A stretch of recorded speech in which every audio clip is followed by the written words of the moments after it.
Hello students, welcome to physics classes. पिछले lecture में हम लोगों ने ह्यूमन आई के बारे में पढ़ा था। ह्यूमन आई के डिफरेंट पार्ट्स और उनके क्या कार्य हैं। उसी के आगे वाले लेक्चर में है कि आँख की समंजन क्षमता तथा दृष्टि दोष, आँख में जो है कौन कौन से दृष्टि दोष होते हैं।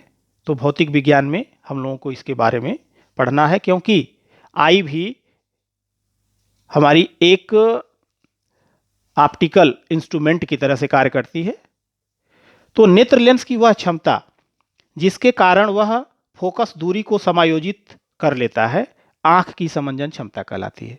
जैसे अगर हम दूर की वस्तु को देखते हैं या फिर पास की वस्तु को देखते हैं, तो आंख जो है हमारी अपने आप आई लेंस को ऐसे समायोजित कर लेता है कि वह दूर के लिए और नज़दीक के लिए प्रतिबिंब को क्लियर रेटिना पर बना देता है। अभिनेत्र लेंस की फोकस दूरी एक निश्चित न्यूनतम सीमा से कम नहीं हो सकती। जैसे आप देखे होंगे कि जब आप कोई बुक लेकर के पढ़ते हैं तो आप ऑब्जर्व कर सकते हैं कि अगर उसे आप अपनी आंख के करीब ले आते हैं तो आंख पर स्ट्रेस होता है। तो उसकी एक न्यूनतम सीमा होती है जहां पर कि आंख पर बिना किसी तनाव के हम पढ़ सकते हैं। तो वह न्यूनतम दूरी जिस पर रखी कोई वस्तु आंख पर बिना किसी तनाव के अत्यधिक स्पष्ट देखी जा सकती है, उसे स्पष्ट दृष्टि की न्यूनतम दूरी अर्थात नेत्र का निकट बिंदु कहते हैं। इसे डी से प्रदर्शित किया जाता है। और इसी तरह से वह दूरतम बिंदु जहां तक कोई नेत्र वस्तुओं को स्पष्ट देख सकता है, नेत्र का दूर बिंदु या फार पॉइंट कहलाता है। सामान्य नेत्र हेतु 10 वर्ष से कम आयु के बच्चों के लिए स्पष्ट दृष्टि की न्यूनतम दूरी 8 से 10 सेंटीमीटर, लेकिन वयस्कों के लिए 25 सेंटीमीटर तथा दूर बिंदु अनंत दूरी पर होता है। तो ये है हमारी आंख की समंजन क्षमता के बारे में। दृष्टि दोष, डिफेक्ट्स ऑफ विजन। निकट दृष्टि दोष जिसे मायोपिया या नियर साइटनेस कहते हैं। दूर दृष्टि दोष हाइपरमेट्रोपिया या लॉन्ग साइडनेस या फार साइडनेस कहते हैं। जरा दूरदर्शिता प्रेस बायोपिया, अबिंदुकता एस्टिग्मेटिज्म और वर्णांधता कलर ब्लाइंडनेस, ये है। इनके बारे में आप डिटेल पढ़ेंगे। तो जैसे देखें, ये है हमारी आई। यह अनंत से आने वाली प्रकाश की समानांतर किरणें जो ये लेंस है, इस लेंस से अपवर्तित हो करके और रेटिना पर पहुंचती हैं, इमेज बनाती हैं। इसी तरह से निकट बिंदु आई के पास हमारा जो निकट बिंदु 25 सेंटीमीटर है, यहां से प्रकाश की किरणें पहुंच करके और फिर ये भी रेटिना पर बनाती हैं। तो इसमें हम देख रहे हैं कि निकट बिंदु से तथा अनंत से आने वाली किरणें दोनों के द्वारा ही जो प्रतिबिंब है वह रेटिना पर बनता है, अर्थात यह इस नेत्र में कोई नेत्र दोष नहीं है। लेकिन अगर यह प्रतिबिंब रेटिना पर न बने, रेटिना के पहले बने या रेटिना के बाद बने, तो ऐसी स्थिति में यह नेत्र दोष होगा। जैसे निकट दृष्टि दोष। इस दोष से युक्त कोई भी व्यक्ति निकट रखी वस्तुओं को तो स्पष्ट देख पाता है, परंतु दूर रखी वस्तुओं को स्पष्ट नहीं देख पाता है। तो निकट दृष्टि दोष मतलब निकट की वस्तु स्पष्ट दिखाई देगी, लेकिन दूर की वस्तु स्पष्ट दिखाई नहीं देगी। तो दूर से जो आने वाली समानांतर किरणें हैं, वस्तु से आने वाली जो समानांतर किरणें हैं, नेत्र लेंस से अपवर्तन के पश्चात रेटिना के पहले ही फोकस हो जाती हैं। रेटिना से पहले ये पी जो बिंदु देख रहे हैं, यहीं पर फोकस हो गई, तो यह प्रतिबिंब धुंधला दिखाई देता है, मतलब कि हमें स्पष्ट दिखाई नहीं देता है। तो यह दोष निकट दृष्टि दोष हुआ। होता क्यों है? नेत्र लेंस के पृष्ठों की वक्रता बढ़ जाती है, जिससे फोकस दूरी कम हो जाती है। वक्रता, लेंस के पृष्ठों की वक्रता। तो जो ये लेंस देख रहे हैं आप, इस लेंस की वक्रता जो है यह चेंज हो जाती है और यहां पर बढ़ जाती है। बढ़ने की वजह से यह फोकस दूरी कम हो जाती है।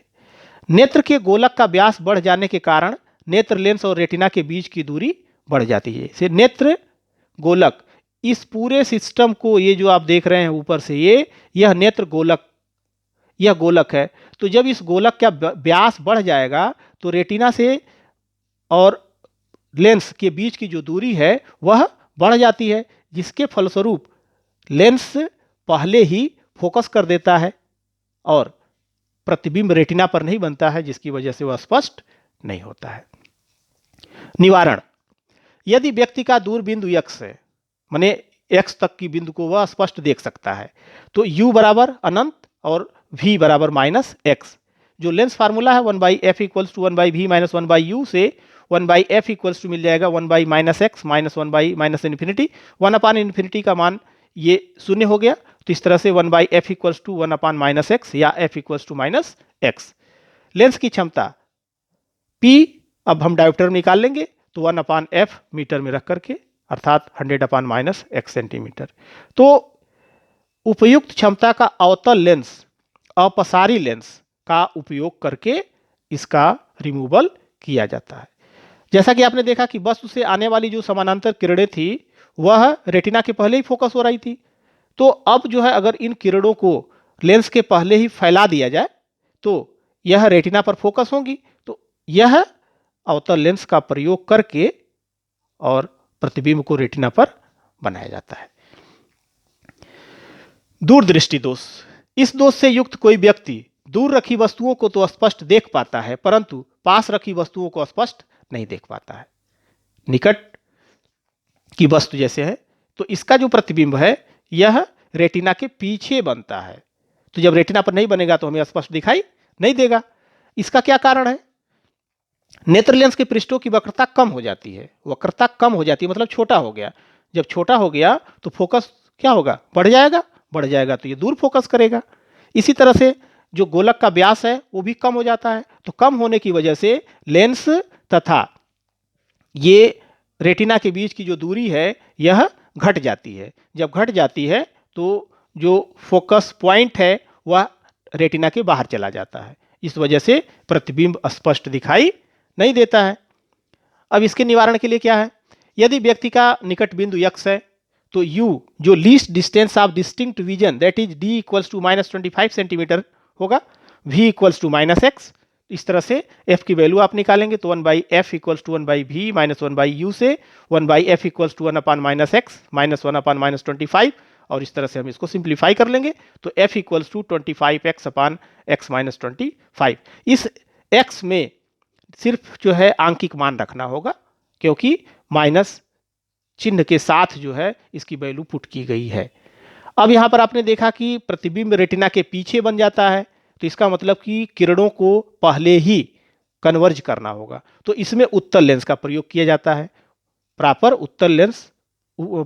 फोकल लेंथ का जो है उत्तल लेंस यूज किया जाता है, जिससे यह किरणों को पहले एकत्रित कर देता है, जबकि जो प्रतिबिंब रेटिना पर अस्पष्ट बनाता है। जरा दूरदर्शिता, प्रेस बायोपिया।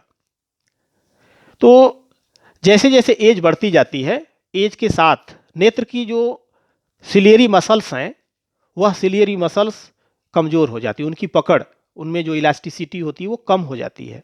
तो इस दोष से पीड़ित व्यक्ति को न तो निकट की वस्तुएं स्पष्ट दिखाई देती हैं, न तो दूर स्थित वस्तुएं स्पष्ट दिखाई देती है। अर्थात इनमें निकट दृष्टि दोष भी हो गया और दूर दृष्टि दोष भी हो गया। अब इसके पीछे क्या कारण है? व्यक्ति की आयु बढ़ने के कारण जो सिलियरी मसल्स हैं वो कमजोर हो जाती हैं, जिससे आंख की समंजन क्षमता घट जाती है। मतलब आंख तुरंत ही उसको जो है एडजस्ट नहीं कर पाता है कि दूर की वस्तु है उसके हिसाब से उसकी फोकल लेंथ, या नज़दीक की वस्तु है उसके हिसाब से उसकी फोकल लेंथ को सेट करना। तो इसके निवारण के लिए क्या है? इस दृष्टि दोष का निवारण बाईफोकल लेंस का उपयोग, बाईफोकल से तात्पर्य है कॉन्वेक्स लेंस और कॉनकेव दोनों लेंसों का प्रयोग किया जाता है।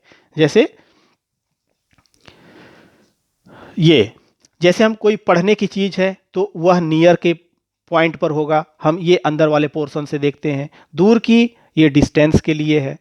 तो जब बाईफोकल लेंस बनता है तो आप देखेंगे कि यह अंदर का पोर्शन, जो नीचे का पोर्शन है, यह कॉन्वेक्स लेंस होता है और ऊपर का पोर्शन जो है कॉनकेव लेंस होता है। तो इस कॉन्वेक्स लेंस की सहायता से नियर की वस्तु स्पष्ट हो जाती है और कॉनकेव की सहायता से डिस्टेंट ऑब्जेक्ट क्लियर दिखाई देता है। अबिंदुकता एस्टिग्मेटिज्म मानव नेत्र का वह दोष जिसमें एक ही दूरी पर रखी क्षैतिज तथा ऊर्ध्वाधर वस्तुएं रेटिना पर एक साथ फोकस नहीं हो पाती, उसे अबिंदुकता कहते हैं। जैसे ये देखिए, ये नेत्र और ये नेत्र लेंस है, इसके सामने ये वस्तु रखी गई है, ये वर्टिकल लाइन है और ये हॉरिजॉन्टल लाइन है। जब इसका इमेज बना तो यह आप देख रहे होंगे कि यह वर्टिकल और यह हॉरिजॉन्टल ठीक वैसे ही बना जैसे ये था, यानी यह नॉर्मल आई है, इसमें कोई डिफेक्ट नहीं है। किंतु इसमें देखिए, जो वर्टिकल लाइन है वह हॉरिजॉन्टल से थोड़ा सा बेंड हो गई है, झुक गई है, देख रहे होंगे, और जो हॉरिजॉन्टल है वह वैसे ही है। तो इसका मतलब है कि इसमें ऊर्ध्वाधर रेखाएं स्पष्ट नहीं हो पाएंगी, इस वजह से यह डिफेक्टेड आई, मतलब इसे एस्टिग्मेटिज्म कहा जाता है। ठीक इसी तरह से किसी में ऐसा भी हो सकता है कि जो ऊर्ध्वाधर की रेखाएं हैं वह स्पष्ट दिखाई दें, लेकिन जो क्षैतिज रेखाएं हैं वह समान रूप से न दिखाई दे, तो यह दोष एस्टिग्मेटिज्म कहलाता है। अब इसमें क्या कारण है? जब आंख की कार्निया की आकृति गोलीय नहीं होती है, इस स्थिति में क्षैतिज तथा ऊर्ध्वाधर तलों की वक्रता त्रिज्याएं अलग अलग हो जाती हैं, जिसके फलस्वरूप ऐसा होता है। निवारण: इस दोष के निवारण में बेलनाकार लेंसों का प्रयोग किया जाता है, बेलनाकार सिलिंड्रिकल लेंस का प्रयोग किया जाता है, और उन क्षैतिज तथा ऊर्ध्वाधर में जो अंतर आ रहा था उसे ठीक कर लिया जाता है। वर्णांधता, कलर ब्लाइंडनेस। कलर ब्लाइंडनेस क्या होता है आप सुने हैं, इसको आप अच्छे से और देख सकते हैं। वर्णांधता की खोज विल्सन ने की और इस दोष से ग्रसित व्यक्ति में लाल और हरे रंग में अंतर नहीं कर पाता, लाल और हरे रंग में अंतर नहीं कर पाता है, लेकिन इसमें मनुष्य किसी एक या एक से अधिक रंगों का बोध नहीं कर पाता, जिससे उस मनुष्य की रंग बोध की शक्ति सामान्य नेत्र वाले मनुष्य की तुलना में कम होती है। यह नेत्र का यह रोग जन्मजात या कुछ रोगों के बाद उत्पन्न हो सकता है। यह रोग महिलाओं की तुलना में पुरुषों में अधिक होता है। इसके पीछे कारण यह है कि जो कलर ब्लाइंडनेस का वह जो हेरिडिटी की बात कही जाती है, इसमें जो एक्स क्रोमोजोम्स पर यह होता है, इसकी वजह से यह पुरुषों में अधिक होता है। अब वर्तमान में ऑक्सी आइसो नामक लेंस से वर्णांधता से ग्रसित व्यक्ति को लाल और हरे रंगों को पहचानने में मदद मिलती है।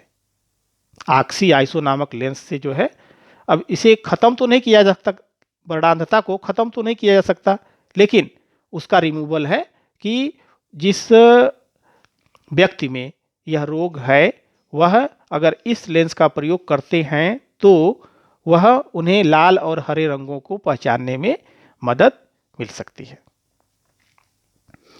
इसी तरह से मोतियाबिंद, कैटरैक्ट, इस रोग में आंखों के लेंसों पर एक प्रकार का धुंधलापन सा छा जाता है, अर्थात उस व्यक्ति को स्पष्ट नहीं दिखाई देता। ज्यादातर यह 60+ एज जो होती है उस स्थिति में होता है। होता क्यों है? यह आंखों के लेंस पर प्रोटीन के क्लंप बनने के कारण एक पतली झिल्ली बन जाती है जो रोशनी को स्पष्ट रूप से गुजरने से रोकती है, इसलिए प्रतिबिंब स्पष्ट नहीं होता है। तो इसका एकमात्र इलाज होता है ऑपरेशन, और जिसमें डॉक्टर मतलब नेत्र सर्जन द्वारा उस अपारदर्शी लेंस को हटा करके और कृत्रिम लेंस, जिसे इंट्रा ऑक्यूलर लेंस IOL बोलते हैं, उसको आरोपित कर दिया जाता है। तो इस तरह से वह व्यक्ति अब जो है स्पष्ट रूप से देख सकता है, क्योंकि उसके नेत्र में अब प्रॉपर जो रोशनी जा रही थी वह जाएगी और प्रतिबिंब बनेगा।